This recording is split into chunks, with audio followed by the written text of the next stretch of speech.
মানুষের 6টি বড় শত্রু রয়েছে, আর এরা অন্য কোথাও নয় বরং মানুষের অন্তরেই বাস করে। এই 6টি শত্রু হল কাম, ক্রোধ, মোহ, লোভ, ঈর্ষা আর অহংকার। কিন্তু এরা কি চিরকাল আপনার শত্রু হিসেবেই থেকে যায়? এদেরকে নিজের বন্ধু করে তোলা কি সম্ভব নয়? ভেবে দেখুন না। এবার যদি কথা বলি কাম নিয়ে, অর্থাৎ কামনা করা, তাহলে মানুষ যদি জীবনে কামনা করতে থাকে তাহলে সন্তোষের অনুভূতি লাভ করতে পারে না। কিন্তু এই কামনাই মানুষের বন্ধু হয়ে উঠতে পারে। কিভাবে?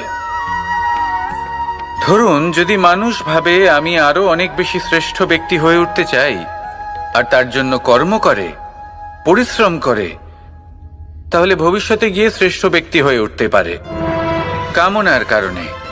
অর্থাৎ এই কামনাই ওর বন্ধু হয়ে ওঠে। কিন্তু ধরুন কোনো মানুষ যদি চায় সে শ্রেষ্ঠ ব্যক্তি হয়ে উঠবে, কিন্তু তার জন্য না কোনো কর্ম করছেন আর না কোনো পরিশ্রম করছেন, আর অধর্মের পথে চলতে শুরু করে দেন, তাহলে এই কামনাই তার শত্রু হয়ে উঠতে পারে। এবার যদি এই কামনাকে নিজের বন্ধু করে তুলতে হয়, তাহলে নিজের নির্বাচনে বিচক্ষণ হতে হবে, নিজের মস্তিষ্কের ওপর নিয়ন্ত্রণ রাখতে শিখতে হবে। সেটাই করুন আর আমার সাথে ভালোবেসে বলুন, রাধা রাধা। আজ আমরা মানুষের আরো একটি শত্রুর বিষয়ে কথা বলবো, যার নাম হলো লোভ। যে কোনো বস্তুকে অত্যাধিক লাভ করার যে বাসনা, যতটা লাভ করেছি ততটা যথেষ্ট নয়, আমার আরো চাই, আরো চাই, একেই বলে লোভ। এবার এই লোভ আপনার জীবনে শুভ না অশুভ, আপনার মিত্র নাকি আপনার শত্রু, সেটাও নির্ভর করছে আপনার ওপর। যেমন ধরুন, কোনো ব্যক্তির অসম্ভব ধনের লোভ, সে সেটা অর্জন করছে আর সেটা সংগ্রহ করছে, আর সেটা লাভ করার জন্য সে অনৈতিক কাজ করছে। যদি এই সব হতে থাকে তাহলে লোভ কিন্তু আপনার পক্ষে অত্যন্ত ক্ষতিকারক। কিন্তু যদি সেই ব্যক্তি ধরুন ধন অর্জন করছেন, তার সাথে নীতিও পালন করছেন, আর সংগ্রহ করার পরে সেটা সংসারে ছড়িয়ে দিচ্ছেন, যদি এমনটা হয় তাহলে এই লোভ আপনার বন্ধু হয়ে উঠতে পারে। যদি আপনার সৎসঙ্গ লাভ করার, সৎকর্ম করার লোভ থাকে, তাহলে আপনি কখনো একা থাকবেন না।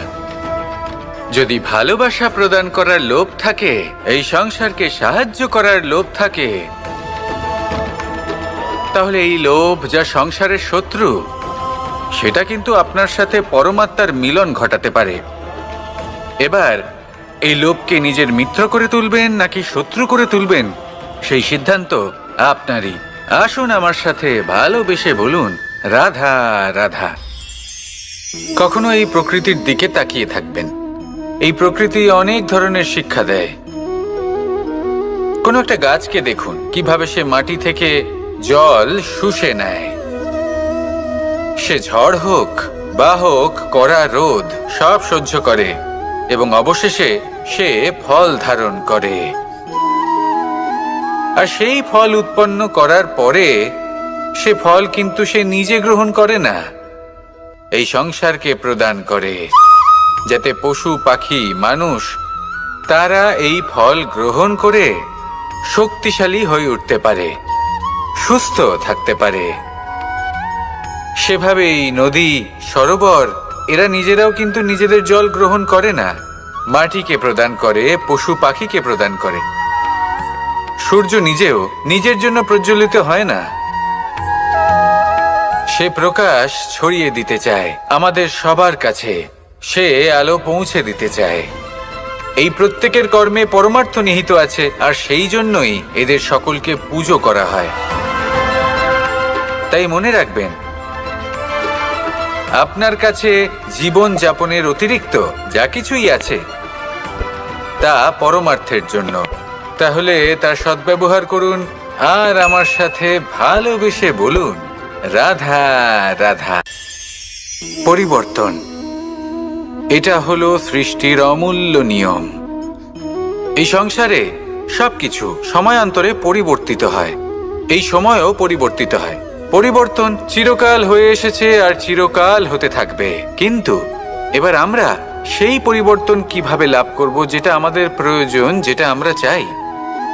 আমরা জীবনে বিকাশ চাই। এই বিকাশ কিভাবে লাভ করতে পারি? এই প্রকৃতি কিন্তু আমাদের অত্যন্ত উত্তম উদাহরণ দিয়ে বুঝিয়েছে।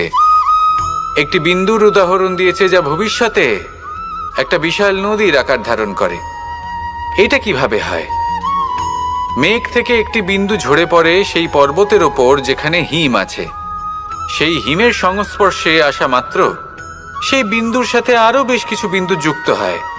তারপর তারা অগ্রসর হয়, আরো কিছু বিন্দু যুক্ত হয়, আস্তে আস্তে একটা ক্ষীণ ধারার রূপ ধারণ করে এবং সেটাই ভবিষ্যতে আরো এগোতে থাকে। অনেকটা যাওয়ার পর যখন অনেক সংখ্যক বিন্দু একসাথে যুক্ত হয়, তখন সেটা বিশাল নদীর আকার ধারণ করে। এবার আমরা মানুষ বলে আমাদের সাথে এই নিয়মের অন্যথা হয় তা নয়। আমরাও এই প্রকৃতির অংশ। আমাদের ক্ষেত্রেও একই নিয়ম প্রযোজ্য। যখন পরিশ্রম করে অনেক সংখ্যক বিন্দু আমরা একত্রিত করব, তখনই পরিবর্তনের নদী প্রবাহিত হবে। প্রয়োজন হলো নিরন্তর পরিশ্রম করা এবং ধৈর্য ধরা। এটা করতে থাকুন, জীবনে সবকিছু লাভ করতে পারবেন। কারণ প্রকৃতি আমাদের এটাই শিখিয়েছে, আর আমরা এই ব্রহ্মরই একটি অংশ, যার দ্বারা এই ব্রহ্মাণ্ড নির্মিত।